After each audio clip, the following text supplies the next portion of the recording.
চিংড়ি মাছ দিয়ে বেগুন খেতে অসাধারণ লাগে, আর সেটা যদি হয় নিজের বাগানের বেগুন তাহলে তো আর কথাই নেই।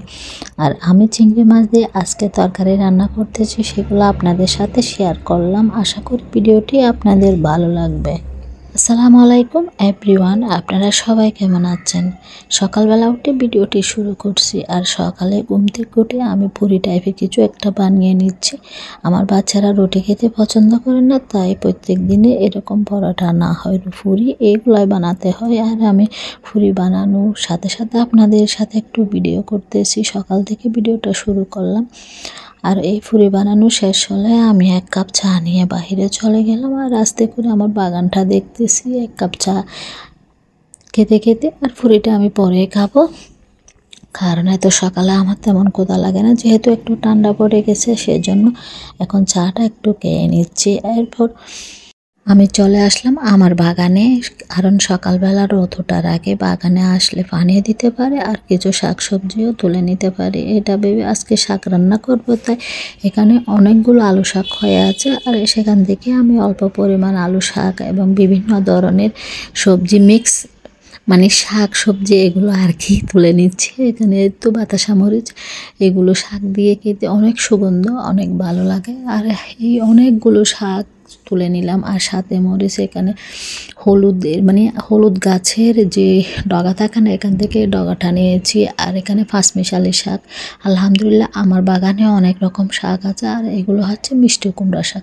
এদিকে দেখি ড্রাগনটাও লাল হয়ে গেছে, এটাও আজকে তুলে নিব, যেহেতু ছাদে আসছি আর লাল হয়ে গেছে। এটা যদি কাঠবিড়ালির চোখে পড়ে তাহলে তো আর রেহাই নাই, এটা খেয়ে ফেলবে। কারণ আমি নিচে থাকলে তো আর উপরে কথা বলতে পারবো না। কারণ এখানে অনেক অনেক দেখেন ড্রাগন, আলহামদুলিল্লাহ অনেক বেশি ড্রাগন আছে আমার বাগানে। এখানে আমি এই দেখেন, এটা হচ্ছে চাইনা কমলা গাছ। আর এখানে দেখুন লতানো হয়ে আছে শাক। এই শাকগুলো আজকে পরিষ্কার করে নিব, কারণ গাছের গোড়াতে এগুলো থাকলে গাছের আরও বল কমে যাবে সেজন্য। আর নিচে এসে আমি আমার চুলার পাশে একটা মাটির চুলা ছিল, এর পাশে বেগুন চারা লাগাইছিলাম। এখান থেকে আলহামদুলিল্লাহ আরও 3টা বেগুন চিড়ে নিচ্ছি। দেখুন তো লাল লাল বেগুনগুলো দেখতে অনেক বেশি সুন্দর। আজকে বাসায় যেহেতু চিংড়ি মাছ আছে, আর আমি চিন্তা করলাম চিংড়ি মাছ দিয়ে এই বেগুনগুলো খেতে অনেক বেশি ভালো লাগবে, তাই আজকে রান্না করে নেব। আর এভাবে নিজের বাগান থেকে নিজের হাতে লাগানো গাছ দেখে যদি কোনো শাক সবজি তোলা যায় তাহলে সেই আনন্দটা হচ্ছে অনেক অনেক বেশি আনন্দের, অনেক বেশি সৌভাগ্যের মনে হয়। কারণ এবার পরিশ্রম করার পর যদি কোনো কিছু সফলতা পায় তাহলে সব কিছুতেও ভালো লাগে। এই গাছগুলো রোপণ করার পেছনে আমার অনেক বেশি পরিশ্রম দিতে হয়েছে। যাই হোক, একবার পরিশ্রম করলে অনেক দিন পর্যন্ত ফল পাওয়া যায়। এরপর বেগুনগুলো কেটে নিয়ে আমি তেলে একটু হলুদ লবণ মাখিয়ে ভেজে নিচ্ছি। এভাবে ভেজে যদি রান্না করা হয় বেগুনগুলো অনেক সুস্বাদু হবে, তাই আর বেগুনগুলো একটু হালকা পাতলা করে ভেজে নিচ্ছি। এরপর আমি এই চিংড়ি মাছগুলো আগে থেকে পরিষ্কার করে রেখেছিলাম। এখন চিংড়ি মাছগুলো লবণ মরিচ হলুদ দিয়ে আর অল্প পরিমাণ মশলা দিয়েছি, এগুলো দিয়ে আমি ভালোভাবে নেড়ে ছেড়ে কষিয়ে নিচ্ছি। কষিয়ে তরকারি আপনি যত বেশি কষাবেন তত বেশি আমার স্বাদ মনে হয়। আপনারা কে কীরকম কান জানেন না, তবে যে কোনো তরকারি আপনি যত বেশি কষাবেন তত বেশি স্বাদ বাহির হয় আর কি। আমি এমনভাবে কষিয়ে নিচ্ছি চিংড়ি মাছগুলো, যেমন করে মাছের চচ্চড়ি করা হয় ঠিক তেমন করে। আর এগুলো খেতে আমার অনেক দিন যাবত ইচ্ছে করছিল, তা বাজার থেকে আনে রেখেছিলাম। আলহামদুলিল্লাহ আজকে খাবো। এমন সুগন্ধ বাইর হয়েছে, মনে হচ্ছে যেন অনেক অনেক বেশি মজা হবে, অনেক বেশি স্বাদ হবে। এরপরে দেখুন আমি বেগুনগুলো ঢেলে দিচ্ছি। এগুলো একটু ভালোভাবে কষিয়ে, তেমন ঝোল দেব না, একটু একটু মাখা মাখা ঝোল দিয়ে রান্না করে নেব। এখন যেহেতু শীত পড়ে গেছে, তখন দেখা যায় সব সবজি যেন আলাদা একটা স্বাদ, আলাদা একটা ফ্লেভার পাওয়া যায়। আর ধনেপাতা দিয়ে তো রান্না করলে আর কোনো কথাই নেই। আর এই শীতের সময় আমরা ভর্তাটা একটু বেশি খেয়ে থাকি, তবে আজকে ভর্তাটা শেয়ার করব না, অন্য একদিন আপনাদের সাথে শেয়ার করব।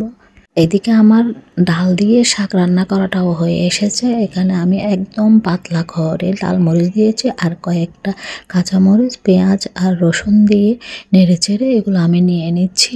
এগুলো আর ডাল দিলে মানে শাকটা অনেক বেশি ঘন হয়। আপনারা শাক দিয়ে ডাল খান কিনা জানেন না, তবে আমাদের চট্টগ্রামে এটা প্রায় জনে খেয়ে থাকে। বিচি, শুটকি, চিংড়ি মাছ আর ডাল দিয়ে প্রায় সময় এরকম আমরা শাক রান্না করে থাকি। আর শাকের দেখে এমন একটা রসুনের সুগন্ধ আসতেছে যা বলার মতো না। আর মনে হচ্ছে এখনই খেয়ে ফেলি।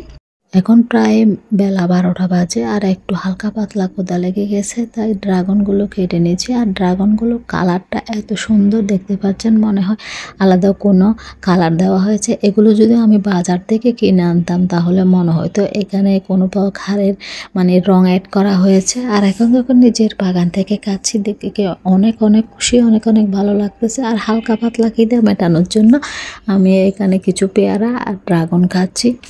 আর বাচ্চাকেও দিয়েছি ড্রাগন খাওয়ার জন্য। সবাই মিলে একসাথে কথা বলতে বলতে খেয়ে ফেলতেছি। আর এরপর আজকে আরেকটা বাড়তি কাজ করতে হবে। এই কাজটা হলো বিড়াল বাচ্চাগুলোকে অনেকদিন গোসল করানো হয় নাই, কারণ যেহেতু ওরা ছোট বাচ্চা হওয়ার পর একবার গোসল করাইছি। আর আজকে এদেরকে গোসল করাবো বলে সেজন্য খেয়াল রাখলাম, তাই তাড়াতাড়ি অনেক মানে হাতের কাজগুলো সেরে চলে যাচ্ছে ওদেরকে গোসল করানোর জন্য। আর এদের অবস্থা দেখুন কেমন বিডলামি করতেছে। আর এদিকে মাকে তো আর শান্তি দিচ্ছে না, সারাক্ষণ আছে মা থেকে এরা মানে খাবার খাবেই আর কি। এ দেখতেছেন তো। আর এদের মারামারিগুলো দেখে অনেক বেশি ভালো লাগে। এরপর এদের জন্য পানি নিয়ে নিছি। আর এদের একটু ঘরে চাইছিলাম, নখগুলো বড় হয়ে গেছে আর নখগুলো এভাবে খাবার দিয়ে কাটলে ওরা অন্যদিকে মনোযোগী থাকে, তো তাই নখ কাটতে একটু মানে সুবিধা হয়। না হলে তো মানে লাফালাফি ঝাপাঝাপি করতে চায়। আর আমার দৌড়ছি ওকে, আমার ছেলে ওকে আস্তে আস্তে করে নখ কেটে দিচ্ছে। আর নখগুলো না কাটলে সবার গায়ে মানে আঁচড় পড়ার সম্ভাবনা বেশি থাকে, তাই কিছুদিন পর পর এদের এভাবে নখ কেটে দিতে হয়। আর কিউট বাচ্চাগুলোকে দেখলে তো এমনিতে আদর করতে ইচ্ছে করে। আর ওদের নখ কাটা গোসল করানো এত বেশি সহজ না, কারণ ওদের লোম এত বেশি মানে বেজানোর পর একটা কাপড় দিয়ে যদি ওগুলো মুছে দিয়ে কাপড়টা শুদ্ধ বেজে যায়, এটা দিয়ে অন্য একজনকে আর মোছানো যায় না। এভাবে আসলে আদর করিতেও বেশি কি করতাম, ওদেরকে তো একটু যত্নার্থে করতে হয়, মানে নিজের চেয়ে ওদের যত্ন বেশি করতে হয়। এখানে ওদের জন্য শ্যাম্পু দিয়ে ওদের যেটা ব্যবহার হয় সেটা আর কি, এটা দিয়ে জামের ভেতর মানে একটা বুলের ভিতর পানি নিয়ে আমরা গোসল করানোর চেষ্টা করতেছি। আর এই এমনভাবে লাফালাফি করতেছে।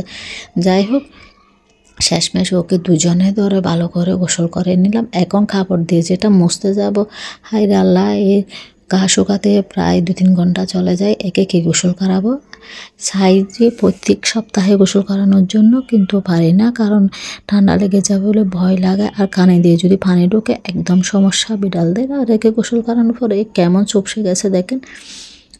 আর চেহারাটা মনে হয় ছোট একটা মিনি বাঘ।